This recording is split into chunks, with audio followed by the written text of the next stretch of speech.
Hi, good morning, good afternoon, good evening to all of you who are joining us from across the world today for another edition of Pandemic Punditry, brought to you by the Content Experience Company.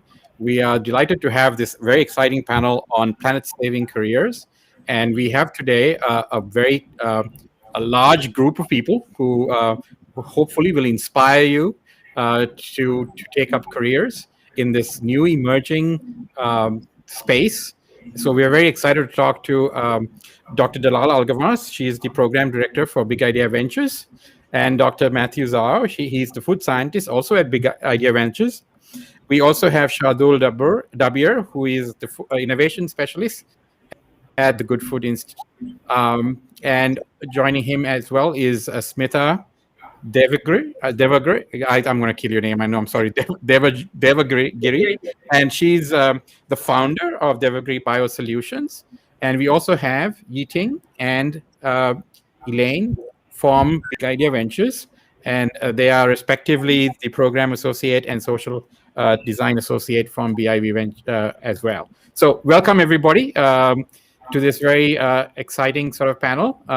So what we wanted to really focus on today, Pandemic Punditry, obviously we interview a lot of people from the smart protein space. We are strong advocates of, this new sort of field, all about essentially providing for the next 2 billion people that will come on this planet, and how are we going to feed them with the existing food systems. And so we've obviously had a lot of guests that talk about all the alternative ways that we can create protein foods, and we've had a lot of people from cell-based, from plant-based, from fermentation.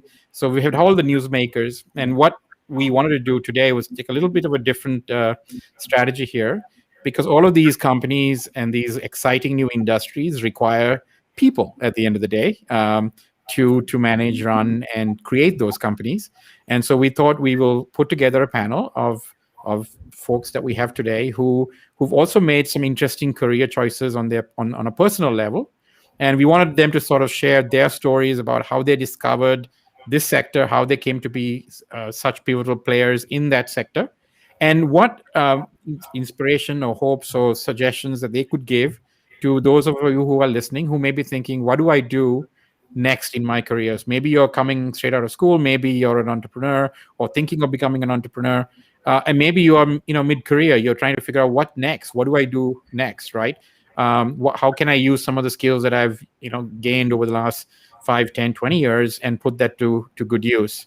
And so we want to encourage that, and we want to hopefully our panel here will help guide us in that direction. So welcome, everybody, and thank you for joining us today. Karthika, you want to kick off by asking a few questions or getting people to share some of their stories? Yeah, absolutely. Thanks, Lavi. Welcome, everybody. Thank you for joining our panel. I just want to start off with a bit of a heavy-hitting question, because it was interesting for me when I was doing research for this panel. I mean, a lot of the planet-saving careers are mostly around environmental science, around technology. No one really looks at food technology as a planet-saving career, right? So, I mean, this is an open question to the panel. I mean, obviously, you guys are doing a lot of work in the food tech space. So, if a young activist or somebody who's just graduating from school, who's watching this, why is it that they should join the food technology space? And anybody, yeah. Sure, I can kick this off. I'm a technologist. I'm a young guy, and I just turned 25 last October.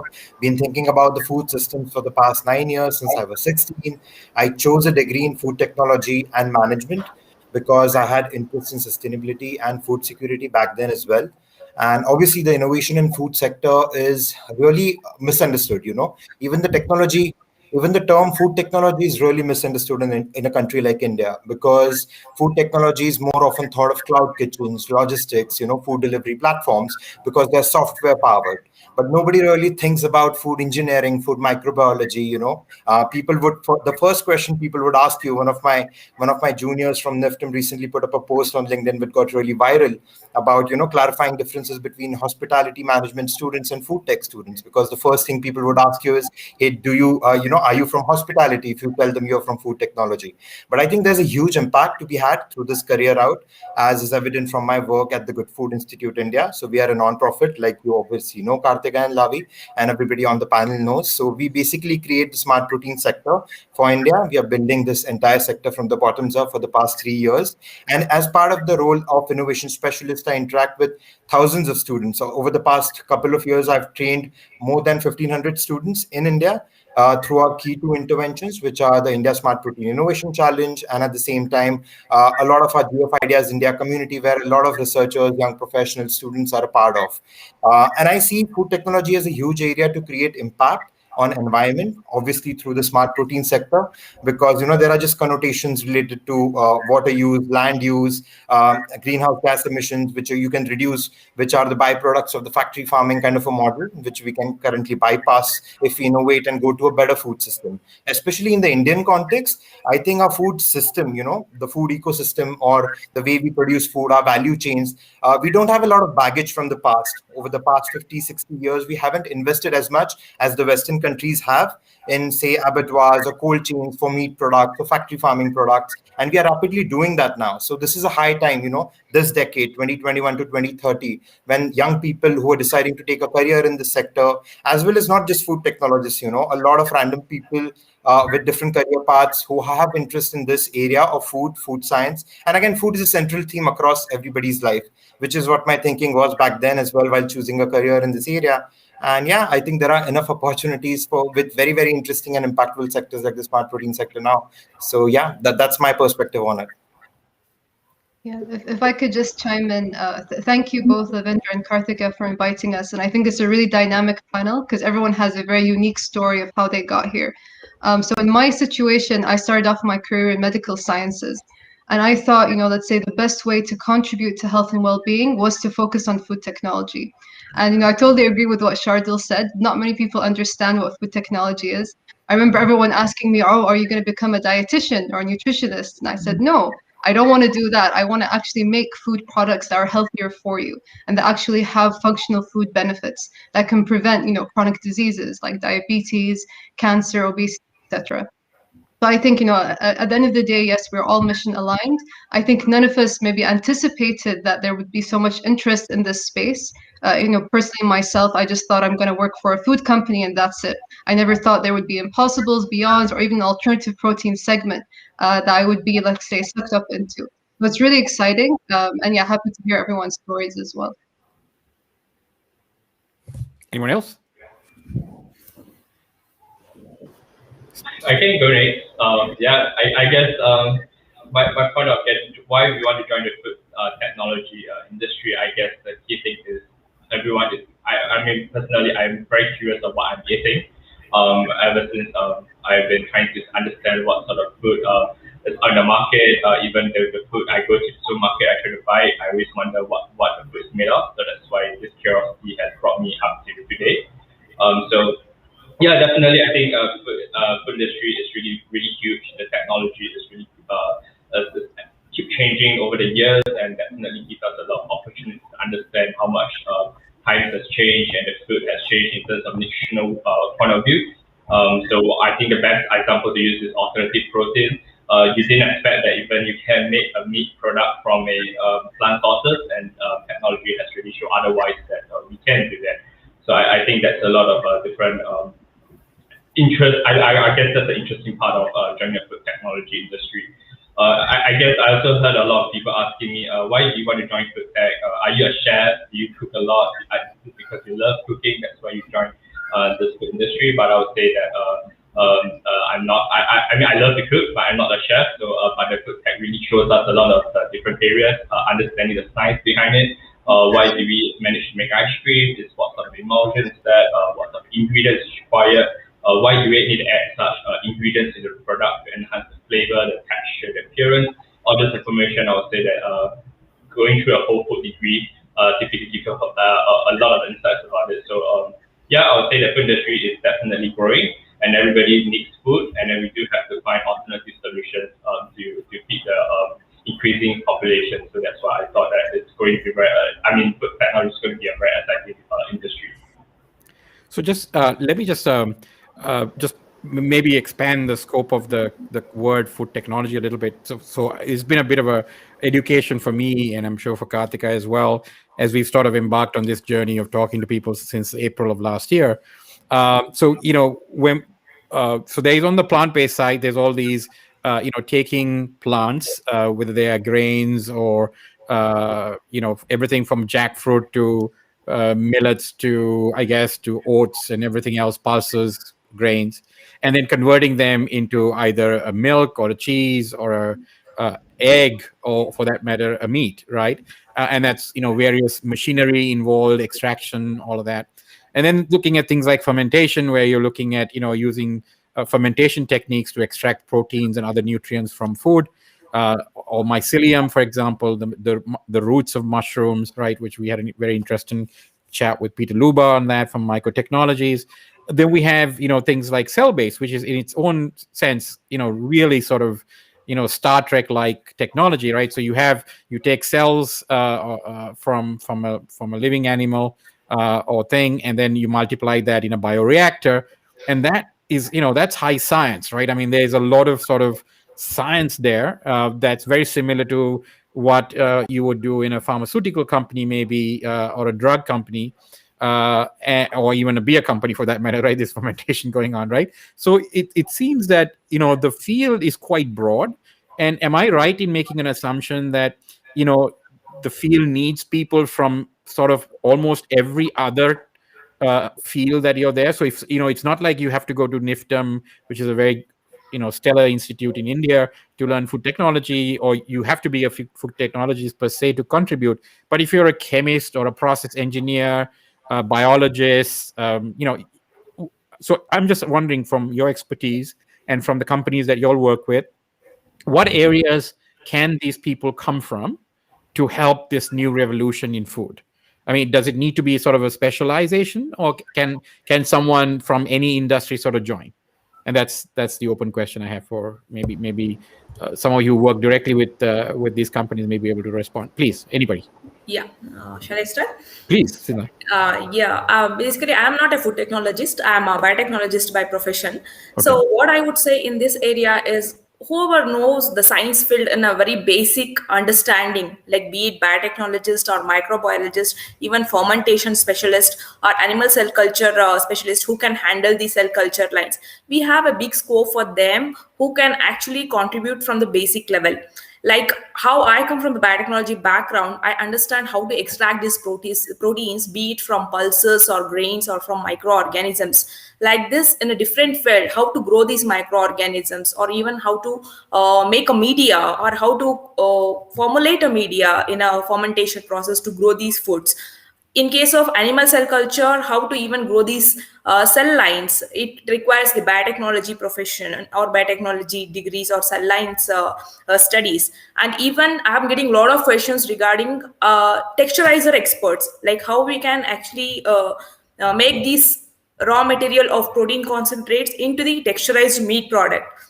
So in there, we have a lot of scope who can understand this physics and chemistry of the plant proteins, and how it could be contributed, or how it can actually transform those proteins into the textured meat, so that we can mimic a different animal products. So there is also a scope in that area as well.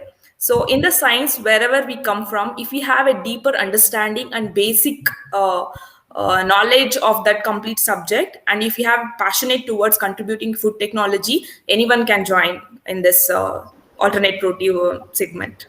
Yeah, very important. Anybody else? Yeah, absolutely. Sure, go ahead. Yeah. Please go on, Elaine. Oh, thanks. So I just thought I'll share my 2 cents. Since I came from a background that is completely unrelated to like food tech, I actually majored in history during my undergraduate studies. So, but like the reason, like my origin story about over to like Devigere Ventures was also how a couple of years ago I did an internship at the Singapore's like Ministry of Sustainability and Environment, And during like a sustainability workshop there, which we organized, I tried my first like Impossible Foods burger. And that like burger really got me thinking as to like the causes that I wanted to support after graduation. And also during my time at Berkeley, I realized that the school was also very big on sustainability and environment, with lots of like advocacy groups. And so I think that sort of like energy sort of infected me. And that's sort of how I came about like to Big Idea Ventures. I thought like it was a good way to sort of like marry the theoretical with the practical, where we're not just like a VC, but we really run like an accelerator program where you can work with like amazing enterprising founders like on a day-to-day basis and just learn from them. So I think a lot of it is that a lot more technical information or things that you might not have known can be learned on the job. So, it was only after joining Big Idea Ventures that I really learned about things like bioreactors, organ on a chip, a lot of interesting things. I picked up a lot of it from like Dr. Matthew and Dr. Dalal on the call. And then, of course, I think a major requisite is just being like a major foodie and wanting to do something about the future of health, the planet, and the environment. So I think that's really all it takes, to sort of like just like to get you going, to have that passion. Yeah. Well said, Elaine. So I mean, it's crucial. You brought up a crucial point there. So I think if you have a passion for food, if you have a passion for the environment, or issues of sustainability, there are so many things, as you say, very likely so. And I think this is backed up by the number of guests we've had on the show who are founders of these companies. Very few of them are actually food technologists. So they've actually come from some other industry altogether. And I think those are the key. If you're mission aligned and you have a passion for food and you have a concern for the environment, for the animals, whatever have you, that motivates you, then the rest of the sort of the gaps can be filled in by the brilliance of people like Dr. Matthew and Dr. Dalal, who can fill you in. And of course, you can hire great, chief science officers and everybody else who have the background that somebody like Shardul or Smitha has, right? So you could backfill that from other sources. So that's a really great point, Elaine. Sorry, Shardul, you were going to talk before that. Absolutely. Just building on that, and maybe Matthew can talk about the technology aspects a little better. But just I was saying, the topic of today's discussion is obviously planet-saving careers, right? And why the smart protein sector is kind of the epitome of this planet-saving career field is because, like I said, if you're from commerce, if you're from law, it does not matter if you're from finance, if you're a VC, if you're a PE guy, if you're an engineer, it does not matter which field you come from. Like I said, the Smart Protein Challenge we ran, there was such a diverse set of participants in our challenge who learned the basics of it because they were passionate, like you said, Lavi, about the sector. And we are building a sector here, right? It's the start of a new sector altogether. So just like the IT sector grew in the past 20, 30 years in India, now you need lawyers who understand cybersecurity law, right? You need VCs who understand specifics of making deal in the IT sector. Similarly, we are going to develop this entire sector where everybody's going to find an opportunity to contribute, right? From science and technology to arts to non-scientific, backgrounds as well. Yesterday, I was conducting a session at Delhi University, and sometimes you might not think of Delhi University colleges as, very prominent in science and technology, but a bunch of students who are, PhD students in law and philosophy, there are philosophical questions about the growth of this field. You can do consumer research, you can do market research, you can do econometrics, you can do life cycle analysis of, these products that are being developed. So it's across the value chain. Think of a career path that you want to apply this field to, and I think you'll find an option no matter where you are.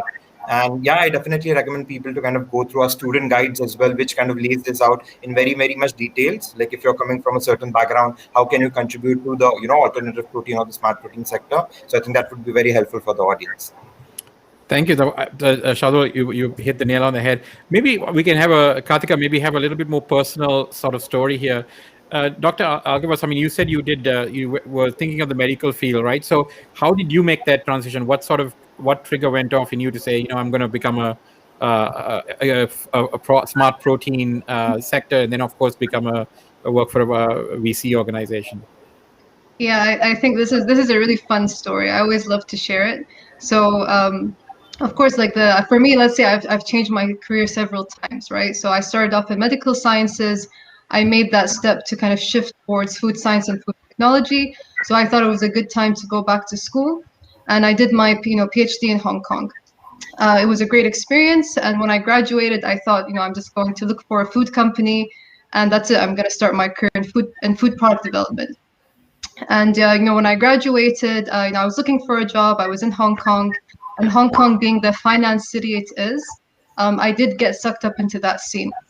So at the time, one of my best friends, Lynn Rab Simon, so she was the head of the head of technology at Bloomberg, and she had just resigned to open her own, let's say, M&A boutique. And she was looking for a scientific advisor, so she came up to me and asked me to do it for her. So I told her I don't know how to be a scientific advisor. I've never worked, for an investment firm before, And she said it's fine. I'll teach you and just try it out. And she liked that I had a background in life sciences. And even at that time, nobody was looking at food technology. And this was in 2017. So, when I did get into that space, I thought it was really exciting because it really showed that there was a clear path to move away from research and find ways to, let's say, work on commercialization. And seeing all the different, let's say, investment rounds and how this aligned with, let's say, adequately commercializing ideas into sustainable and viable businesses, I thought this is a great, let's say, avenue for me to continue and develop in. And, let's say the way that I got introduced to food technology investments, it was just through a random dinner with friends that I met the CEO of my former company, Brink, and they invited me to join and set up the first food technology accelerator program. So everything just happened by chance. I guess I was just right there at the right time. And I really encourage, a lot of people who are, let's say, looking for careers in sustainability, just be open-minded. There are so many opportunities, and usually in the most unlikely places. So don't say no to dinner invitations. Exactly. Never know where that may lead. Exactly. Anybody else want to share their story? Smitha, you've got a bit of an interesting story here, right? You've turned an entrepreneur from a biotechnologist. You have your own company. Maybe give us a little background about what Biosolutions does. Yes, I actually finished my Bachelor of Engineering in Biotechnology in 2009, and I did my post-graduation diploma in molecular biology from Institute of Bioinformatics and Applied Biotechnology, Bangalore. And through that, I got a campus placement to Novozymes R&D. And where I got an opportunity to work in an application lab where we apply the enzymes to the food products. So there I actually got to learn a lot about the food products and how we actually change their nutrition or be its functionalities by using enzymes. There I worked for 7 years, and we got tremendous learning in the field of biotechnology and also in application. So, as I always wanted to start something on my own, I don't know where to start. And then I left my job, and then we also had a family business of millets production, and then it's marketing. So I took up that, and I initially helped in that, but later I always wanted to come back to my field. In the meantime, I got to know about the Good Food Institute, and I got in touch with Varun. And then I actually, that point of time, I learned about the sustainability, like how our eating pattern affects the environment. Till that time, I was always thinking it's the machines or cars or that's not what causes this pollution. But how our industrial agriculture or animal agriculture is affecting is what I got to learn.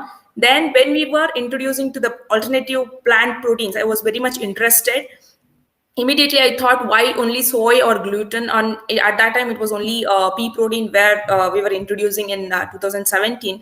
Then I thought there are many Indian pulses in India. Why can't we have plant protein concentrates from that? So that was the initial idea. It was just an idea, and then I went on to work with that idea and started with many trials at home, and it ended up with lots of from hundreds and thousands of failures. And finally we got to know, I was very determined not to use any chemicals or solvents to extract those proteins.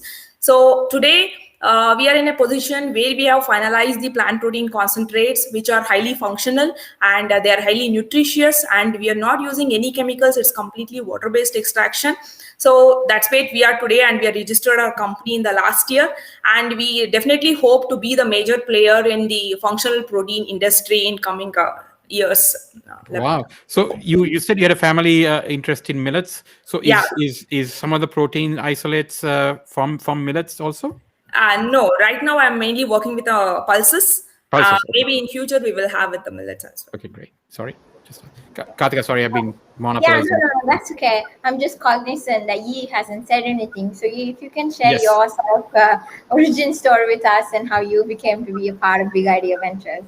Yeah, sure, of course. I mean, like, going on the theme, like taking a leap of faith, for me, myself, my background is really totally different from food science in the department.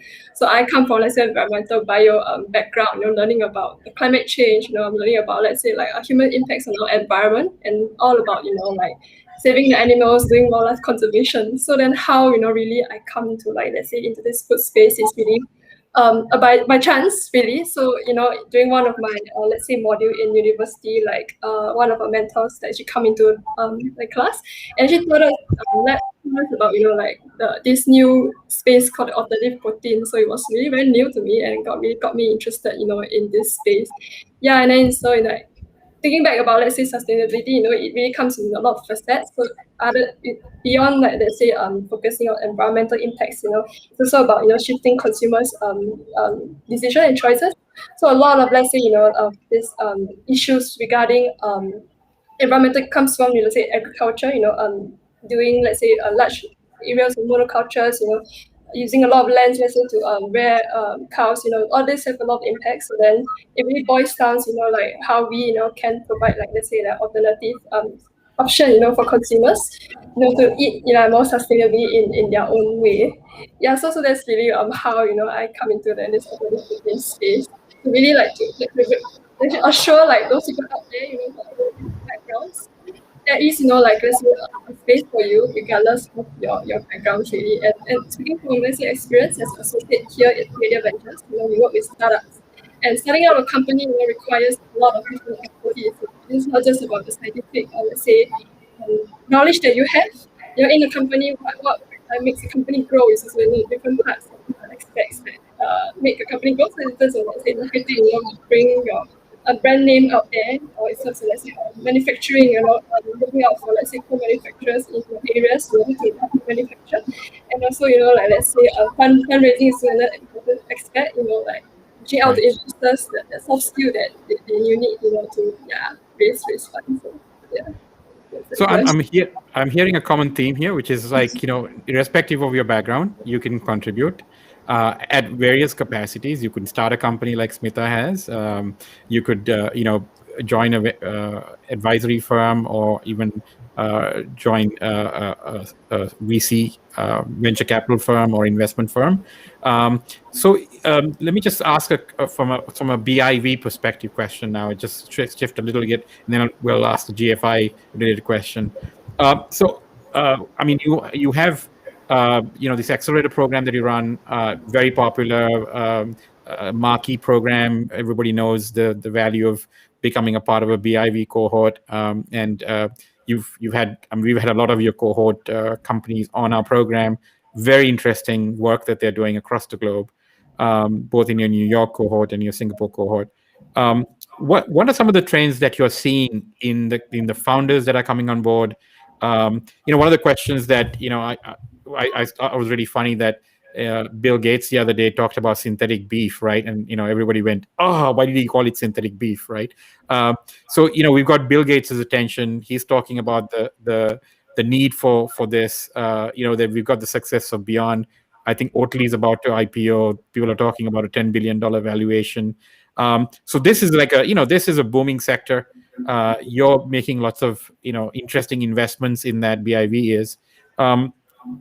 What are some of the trends that you're seeing? Are you seeing more and more people from different backgrounds? Are you seeing more women coming into this to this business? I'm always curious because the tech industry was heavily dominated by men. It seems like the food industry is something that women should play a bigger role in. Are you seeing some of that in kind of the people that are approaching you for funding?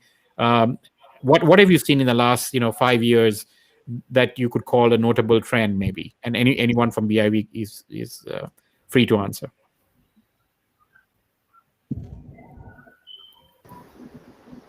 Should I have to call on somebody? Dr. Matthew, I'm going to call on someone. I was like waiting for the ladies to. Ladies first.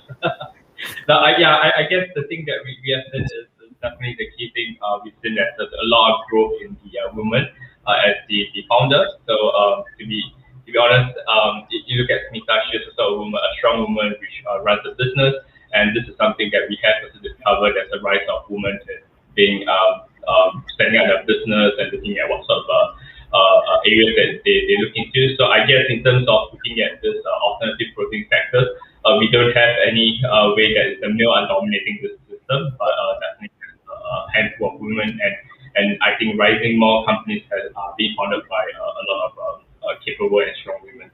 I guess in terms of looking at the whole transition, I would say that a lot of the founders that I talked to before, or even in our portfolio companies, they are really very passionate in the way of bringing a very sustainable approach to bring food to the consumers. That's why they managed to set up the company to look at what sort of alternative sources they can create their product. So I'll say that if you were to talk to them, I believe if you talk to Smitha, you can understand how much passion she had when she talked about ingredients, looking at a clean approach, not using chemicals to extract the protein structures, protein from different plant ingredients. So I guess passionate founders are everywhere. And when you talk to them, you can really see how much things they are devoted in their time to make sure that they produce not just tasty products, but also products that can benefit the consumer and the environment. So I believe not just being passionate, a lot of founders, they believe that they are vegan is something that they have a strong opinion on it. They don't want to use animal sources to create their product. So that's why they can use different plant sources or even cell culture based to create their product. So I would say that definitely there's a lot of different people coming in this space, and I would say that they don't have to be to have a strong technical background. They do have the passion and they know what they want, and they really can come in and they can really set up a business and run what sort of areas they like to address. So another way I would say that you don't need to be very technically strong in order to set up a business. To be honest, even though I'm strong in my technical area, I do realize that when I joined Devigere Ventures with the popular companies, I realized that there's a lot of things that I need to learn from them, fundraising, looking what sort of business model, what sort of market strategy that I need to adopt. All these different areas is something that I have to learn from them. I do even have to ask them what do you mean by running a business, what's the strategy like. So definitely I would say that it's working via the ventures and the portfolio company is like a learning school for me as well.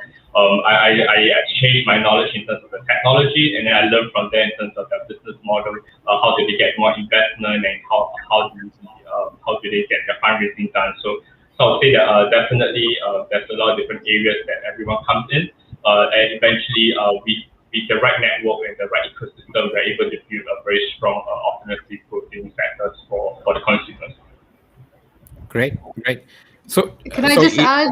Yeah, please. I was going to ask you. Sorry. So as a scientist, I love statistics. So there's a lovely statistic that I always like to mention during the accelerator program is that the World International Patent Office, they announced that from 2005 2015 that women inventors sort of patent applications tripled.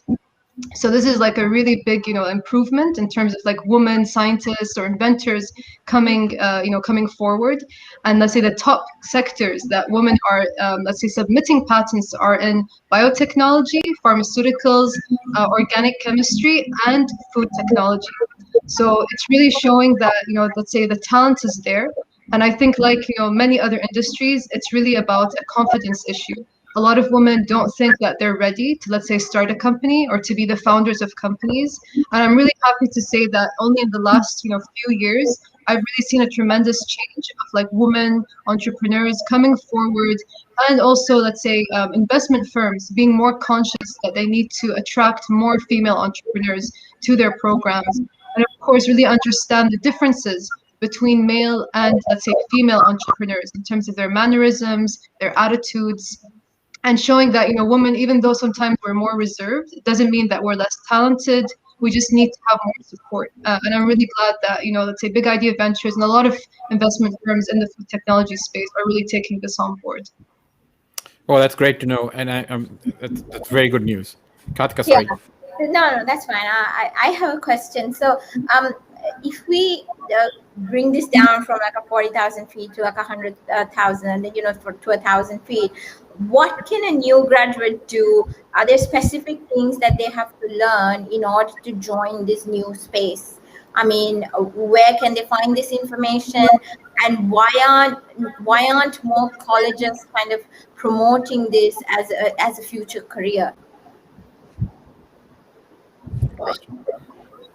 Anybody?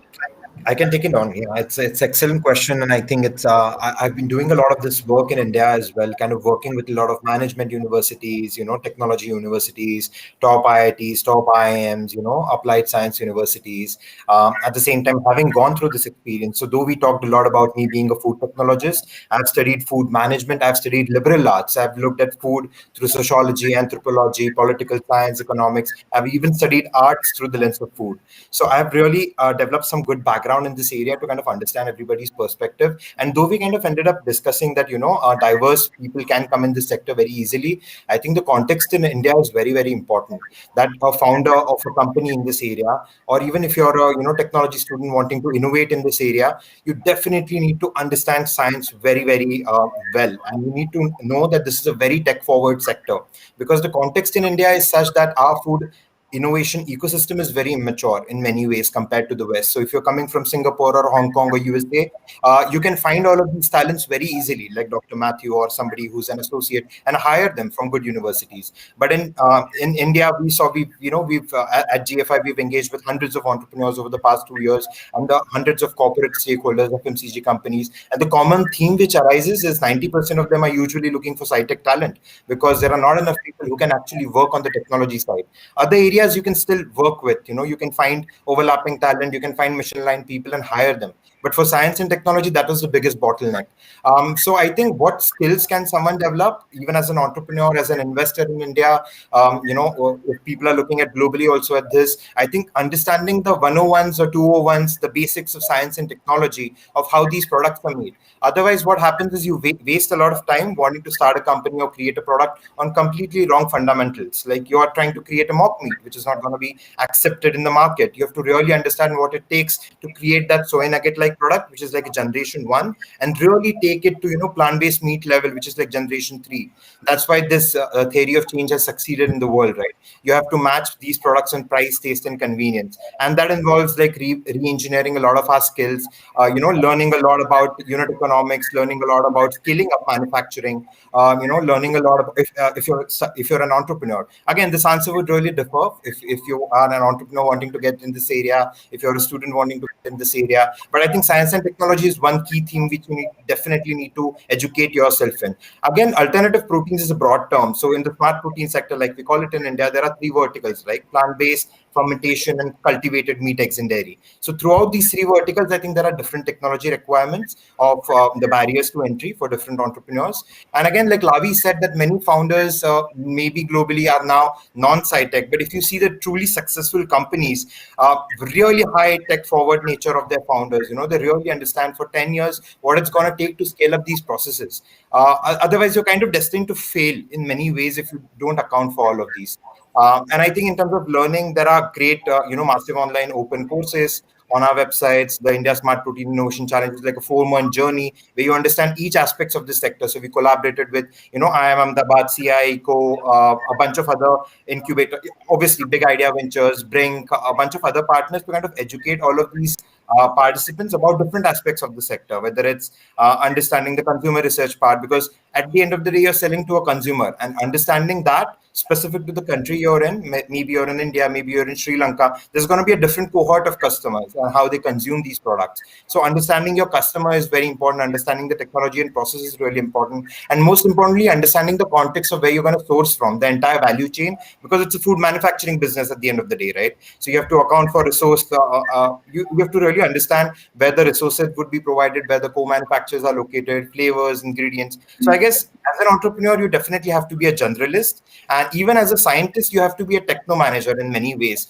because you have to not just do experiments, but you have to account for all of this ecosystem around creating a company, and also kind of imbibe a lot of techno managerial soft skills as well. So yeah, that's kind of a general advice for students or researchers or entrepreneurs wanting to start a company in the sector.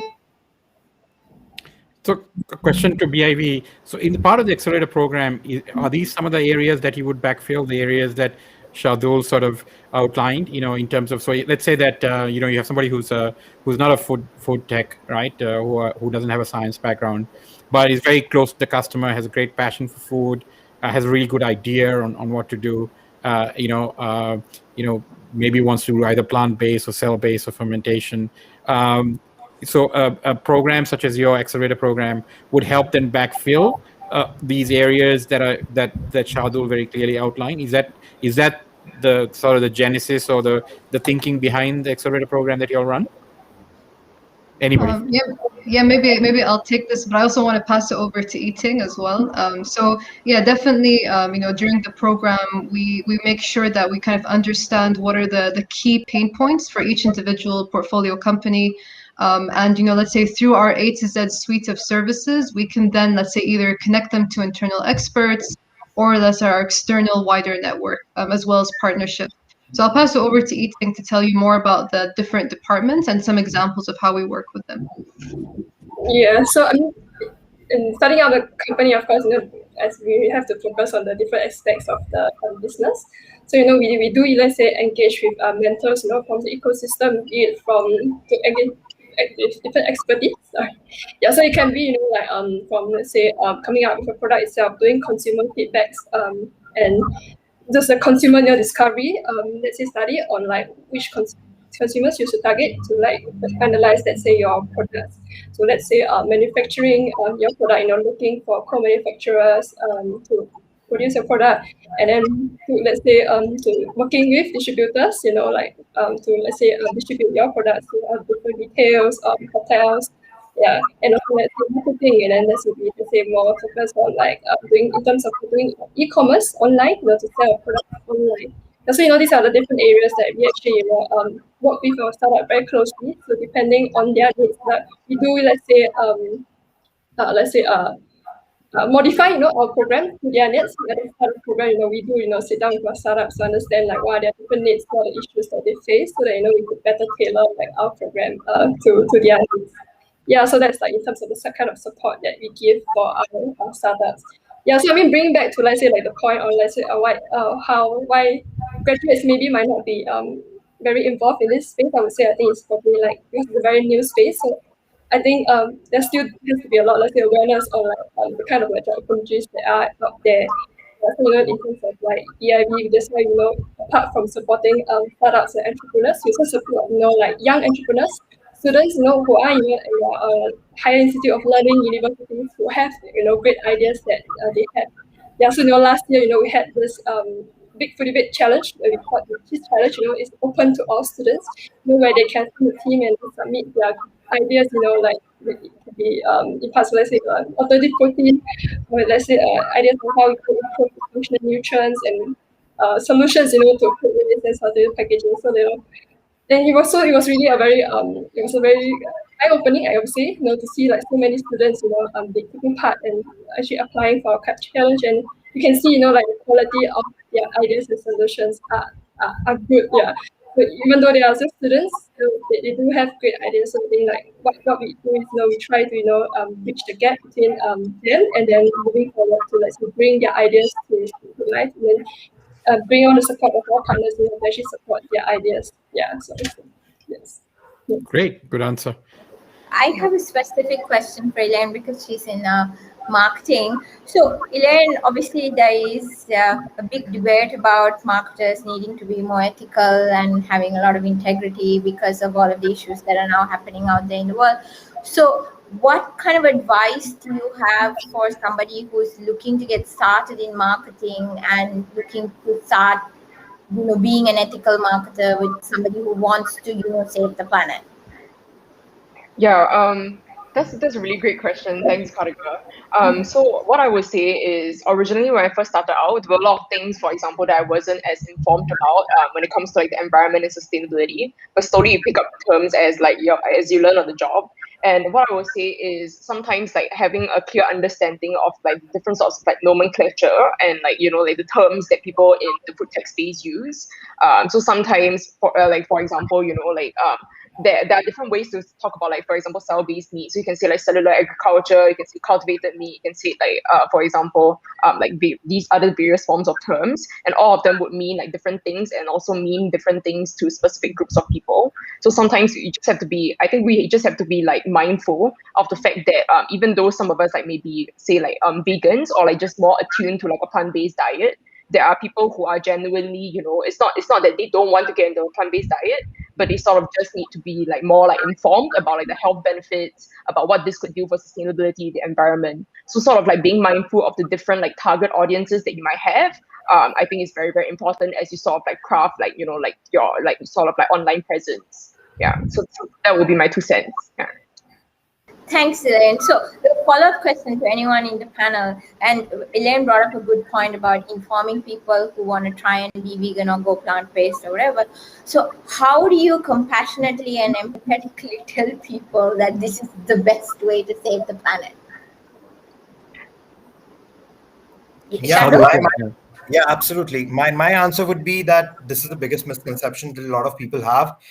Not products for vegans. So this is not vegan products for vegans, right? These are plant-based meat, eggs, and dairy products, which are replicating conventional slaughtered animal meat, eggs, and dairy products from either plants, from either fermentation or cultivation.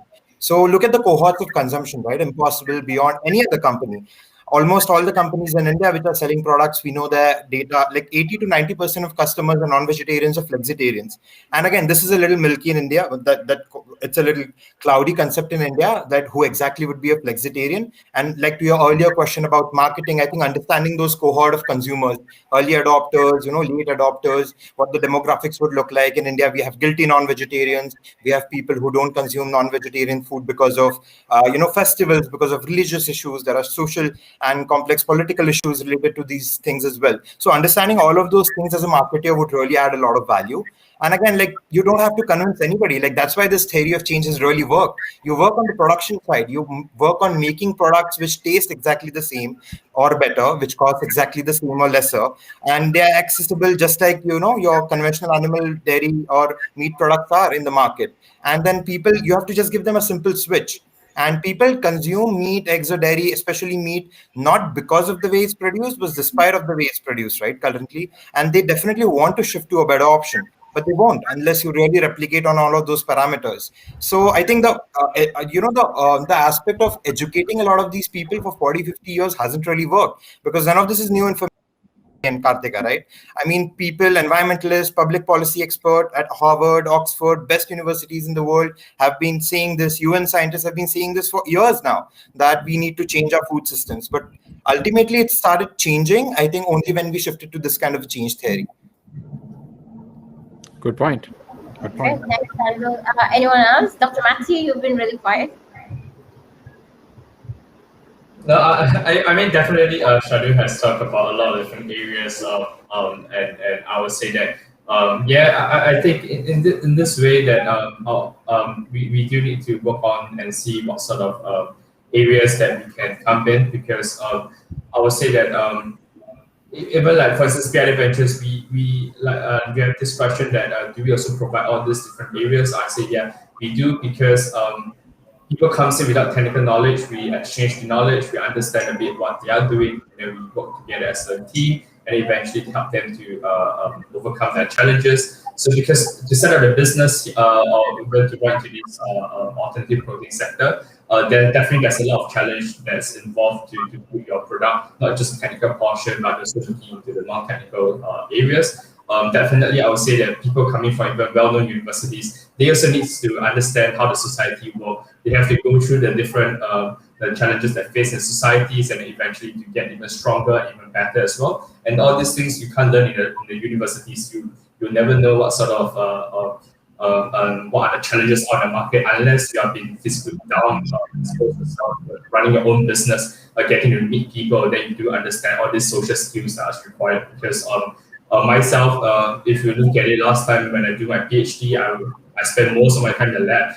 Even though I just work my experiment, analyze the results, then write my thesis, that's all. But when you come up to the running your own business or going to work in a company, you do have to realize that in fact there's also skills that you need to brush on, which I had to learn a lot, how to brush up on my social skills, to meet people, to get things done, and how to get everything in place. So I would say that yes, universities is important, get all the different technical knowledge or even the fundamental basis. But when we go out to meet people, we do really have to get the social skills ready and see how we can work together as a whole and eventually to reach our objectives.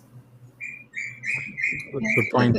If I could just add, yeah, I totally agree. Like it's really important to have like an active social life because you never can anticipate what type of people you'll meet. So like the lady that I mentioned earlier who really introduced me to the investment space, I met her through, let's say salsa dancing, just by going out and, meeting her within these different social circles and building up a relationship by continuing this hobby of mine, right? So make sure that you have this diverse, let's say, lifestyle, that you're able to meet, let's say, different people from different sectors that can really help you to kind of get you outside of that, let's say, academic sphere, like outside of what you're learning at university. And then just open up doors to different, chances, sectors, and really help you to kind of draw the connections for your future career. Good point.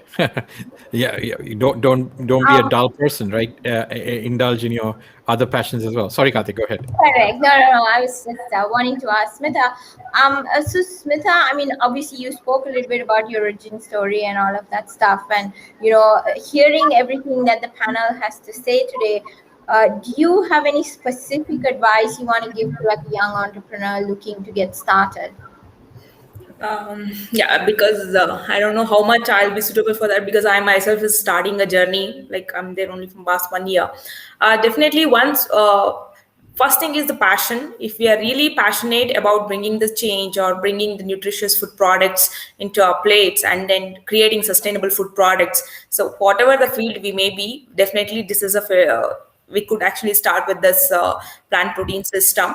And for the entrepreneurs, as I come from the scientific background, as Shardul said, I never have faced too much of technical problems. But where I wanted to learn was with respect to the business planning or like how the startups work, or even let's say beginning like how to even register a company. So that was completely unknown sector. So whenever we see some of the setbacks, all the mindset is really important. So to take all the failures or the lacks in a positive way and then to move forward. So that is the most important thing in either starting a business or starting an entrepreneurship journey, to be positive and then to move on and then to seek help when it is required. So these are the main points I would say. Good. So we advertise this session as a recession-proof, pandemic-proof job career, right? So I wanna give people a little bit of a flavor for that, and that we were not advertising falsely to get everybody to join our conversation today. But so clearly, I mean, from Bill Gates, call to adopt alternative proteins or smart proteins. I hate word synthetic beef. That's terrible. But let's say that we use alternative protein sources, to the likes of what we're going to see when Oatly goes public, to the lot of investment dollars that have gone in. So there's clearly, I think, if people were to reflect back on the lockdown, while everything else was sort of crumbling in terms of tourism and travel and all the other industries were sort of in dire straits, the only thing that sort of kept going was the food industry, right? So because all of us, just like we have to breathe, we all got to eat at some point, right? And so the food industry was the least impacted. And so what we're doing here is a call to say, yes, the food system that we had currently for the current population is just not going to sustain itself. And that's clear proof from all the scientists. It's been on the cards for a long time, as Shardul mentioned. So we got to get a new system in place that's more sustainable, more scalable, uses less water, land, all of that stuff. So this is the future in terms of how humans are going to be eating in the next 20, 30 years, right, and beyond. So in that sense, it is recession-proof. It is sort of the new age of food. And there's a lot of science involved in it, everything from synthetic biology to the stuff that we mentioned.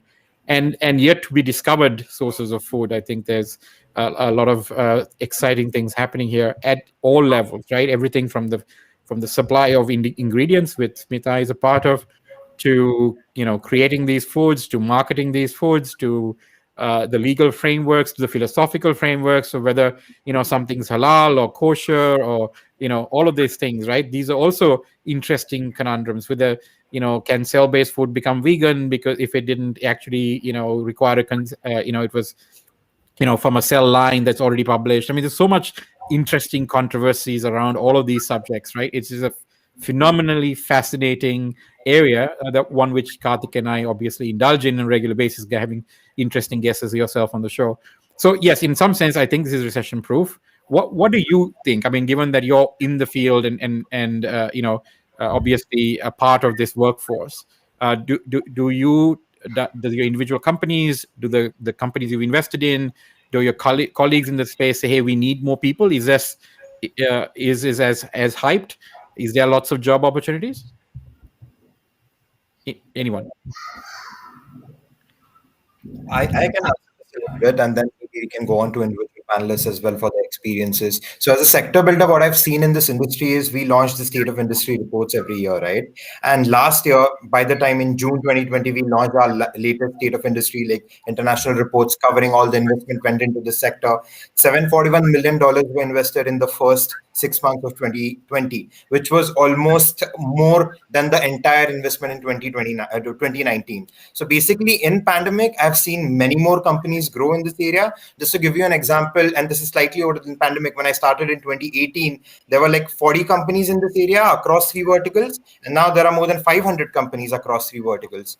And we maintain a database of all of those. They've been rapidly increasing, even the startups in India, right? When I started out at GFI India back in 2018, December, there were only 2 known companies, Good Dot, Good Milk. Now there are dozens of startups waiting to launch their products, employing, hundreds of people across different verticals, including hiring a lot of scientists from universities like NIFTM, CFTRI, ICT, through our talent databases. So it's definitely growing as a sector, and much better than other sectors. In fact, we used to conduct a lot of these webinars throughout the pandemic period, right? Like, the GF Ideas India webinar series. I think we saw a lot of people come on and express that they are finding this sector as kind of recession-proof in many ways, because obviously it's food, but also the fact that it's so innovative, and in innovative sectors, there's a lot of growth. So, sometimes that stagnation is kind of overshadowed by the fast rate of growth of a sector. So I definitely think that more resources are coming in, more money is coming in, more entrepreneurs are looking at starting many innovative companies. In fact, through the Challenge 10 companies, young students, doing plant-based or using indigenous crops to make plant-based dairy. Dalal knows a few of them as well, so she can talk about a portfolio companies increasing, all of that. But I think that's a little bit of perspective from my side on how things have been improving in the pandemic. Yeah. Good. Yeah. Validated by data. Go ahead, Dr. No problem. I was just going to say, adding to Shardul's point, so definitely the investment landscape has definitely shown that it's recession-proof for the alternative protein segment. So, it's definitely in Asia Pacific. Let's say the rate of investments in the alternative protein ecosystem has grown like over 200%. And that's, based on the last 3 years, combined. So definitely there's a lot of interest. This is aligned with, let's say, a lot of investment, let's say funds, making sure that they can invest in more sustainable food solutions, as well as, of course, the rising consumer, let's say, awareness towards this category as a whole. And let's say the drive, for their sort of drive, to kind of consume more healthier foods. But yeah, I would definitely say that it's a really, let's say, these are really interesting times. A lot of things have changed, and even for our portfolio companies, they have to modify some of their original strategies, especially when it comes to distribution. For instance, like catering sector, Horeca has, let's say, been really hit heavily with the pandemic. So being able to diversify and shift towards e-commerce is always going to be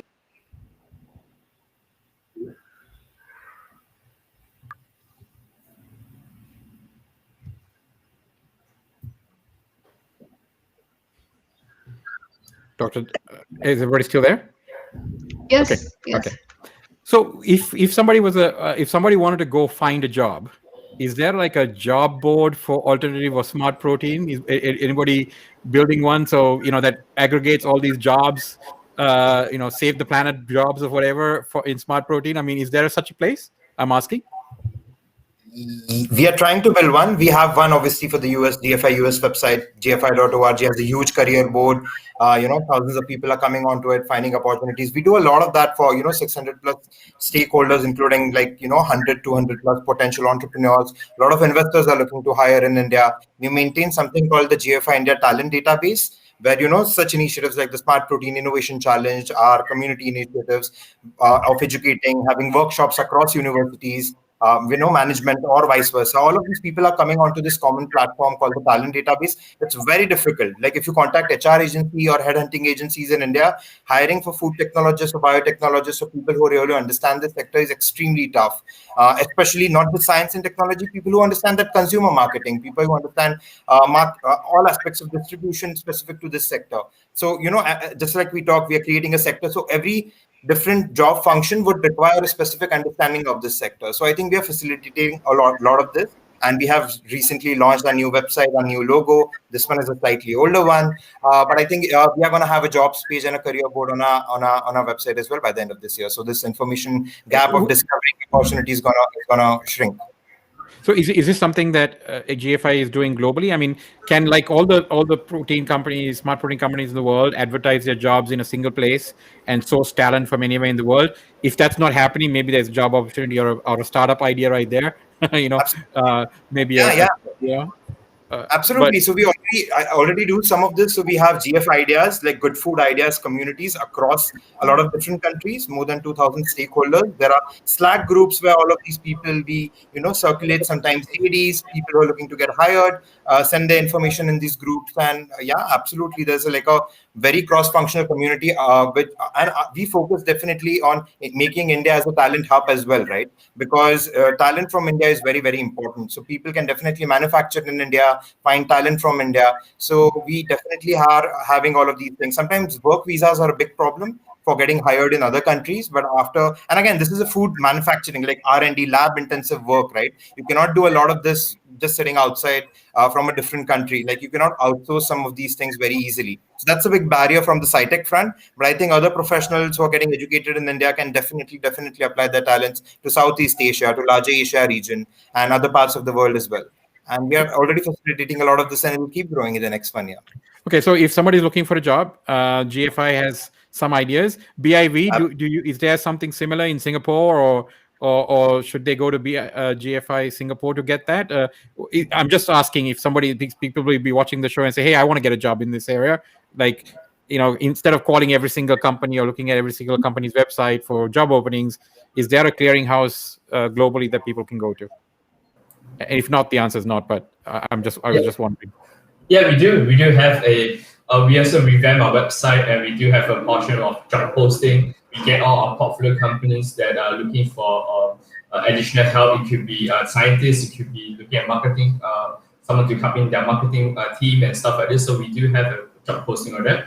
Maybe I'll let Elaine explain more about it, because she's the one that built up this platform on the website to publish on getting people to join our portfolio companies. We are also open to internship as well. If some students, they want to explore the possibility of joining the alternate protein space, to let us know as well. Internship is also available in the other ventures. So I'll let Elaine talk to you more about the job posting on our website. Yeah, absolutely. Thanks, Matthew. So job postings at portfolio companies are generally very exciting, and we have a dedicated section on our BIV website, just featuring all these open positions. And the great thing about joining these companies is that they're early stage of growth, which is the most exciting part. And they're getting into a really accelerated phase, and you can really witness, be there from the start. The other thing that BIV also does is we work very closely with institutes of higher learning. So, for example, we have very close relations with National University of Singapore Enterprise, as well as Singapore Management University, where we actively reach out and host panels, roundtables, and events together to sort of raise awareness of the job scene as well. we're also a listed organization with like advisory, which is like a youth-led like non-profit organization in Singapore that helps to helps future sort of youths make decisions about their careers in the future and sort of get acquainted with various spaces like food tech. So absolutely, please reach out. If anytime there'll be interesting initiatives that we can partner with. Yeah. Sorry, I have a question for BIB. I mean, so obviously there was some exciting news that came out about how the Bell Group is backing the BIB fund now. Does that mean you guys are going on a bit of a growth spurt and hiring more people? Is there going to be more, talent that you're looking for? Yes, absolutely. Yeah, absolutely. In fact, we are going to open an accelerator in Paris, which we're super excited about. And definitely hiring some members to join and to fuel the scene in Europe along with us. So really excited about that. Stay tuned. Oh, wow. That's great news. So thank you very much for spending an hour with us.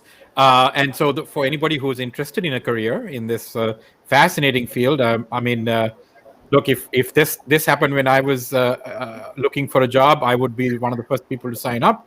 So I still I'm still learning so much about the space. I've got words like scaffolding in my and media in my vocabulary now. And that's thanks to all the fabulous guests we've had on the show, including yourselves. So thank you again for spending the time. And if you're looking for a job, GFI has a link that a website that you can go to, and so has BIV.